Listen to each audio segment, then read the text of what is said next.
আমি এখন চলে এসেছি আবার একটা নতুন ভিডিও নিয়ে, চিকেনের রেসিপি নিয়ে। দেখো চিকেন কটা রেখে দিয়েছিলাম সলিড, কারণ সলিড মাংস কেউই খেতে চায় না, কোনো তরকারি বলো যাই বলো, তো তাই জন্য রেখে দিয়েছিলাম তুলো কটা।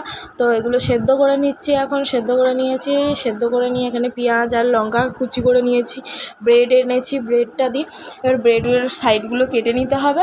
তো কাটা হয়ে গেছে, কেটে এগুলো ফেলে দেবো, দিয়ে এগুলো কুচি কুচি করে নিয়েছি ব্রেডগুলো। আর মাংসগুলো এবারে মানে কুচি কুচি করে নিতে হবে বলতে গেলে, হাতের সাহায্যে। তো করা হয়ে গেছে, এবারে পেঁয়াজ আর লঙ্কা কুচিটা দিয়ে দিলাম ওর মধ্যে, এবারে ব্রেডগুলো সব দিয়ে দিলাম।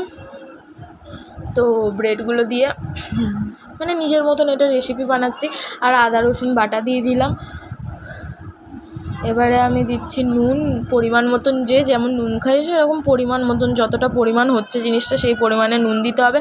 আর আমি অল্প পরিমাণে লঙ্কার গুঁড়োটা দিলাম, কারণ আমি লঙ্কা কুচিয়ে দিয়েছি যেহেতু, তাই জন্য। এবারে গোলমরিচের গুঁড়োও দিয়ে দিলাম এর মধ্যে। তো গোলমরিচের গুঁড়ো দিয়ে এর মধ্যে এবারে ডিম দিয়ে দিলাম, একটাই ডিম দিলাম। তো একটা ডিম দেওয়া হয়ে গেল, দিয়ে এরপরে আমি এর মধ্যে অল্প পরিমাণেই কর্নফ্লাওয়ারটা দেবো।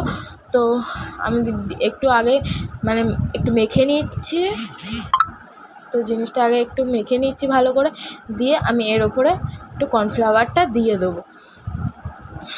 তো ভালো করে একটু মেখে নিচ্ছি, দিয়ে এবারে কর্নফ্লাওয়ারটা দিয়ে দেবো। তো এখানে একটু দিলাম, আর একটু লাগবে, তো দিয়ে দিয়েছি। দিয়ে এবারে আমি কাটলেট শেপ করেছি, মানে যে যেরকম মানে যেমন পারবে সেরকমই করবে, যার যেরকম ইচ্ছে। তো আমি এরকম শেপ দিয়েছি।